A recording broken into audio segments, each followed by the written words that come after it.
Nak tahu hidup kita berkat atau tidak, perniagaan kita berkat atau tidak, mula-mula kena faham benda makna berkat dulu. Berkat ni bahasa Arab, Melayu berkat. Asal kata Arab barakah. Apa makna barakah? Ziyadatul khair, bertambah kebaikan akhirat. Berkat barulah kita faham. Jadi kalau kita jumpa orang soleh, kita bersalam, ambil berkat sikit. Apa maknanya? Maksudnya mudah-mudahan diri aku bertambah kebaikan.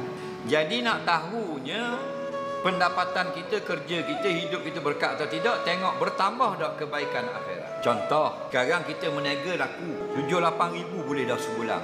Dulu 1,000 lebih, 2,000 lebih je berat. Dan ni 7-8 ribu sebulan.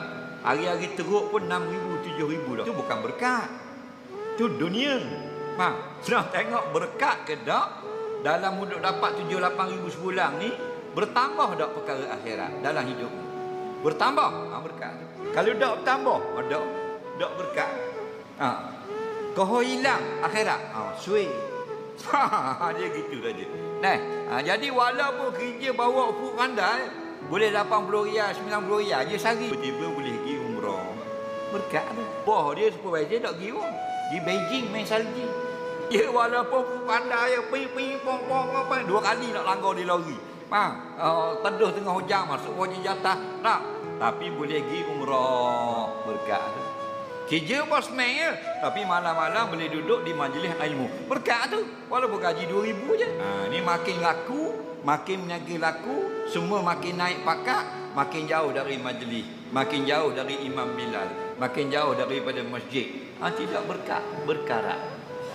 Betulkan balik. Barakah berkat ialah bertambah hal-hal akhirat.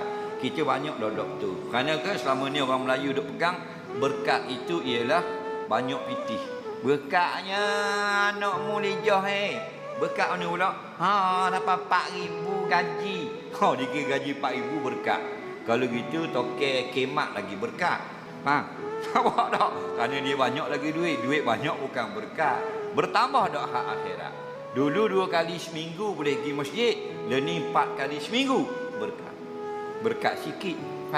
Dulu tak pernah sampai di surau. Ni tiap-tiap malam ada di surau. Berkat banyak. Faham? Dulu kedekut. Ni suka bersedekah. Berkat. Jadi cek sendiri. Jangan cek orang. Cek kita sendiri.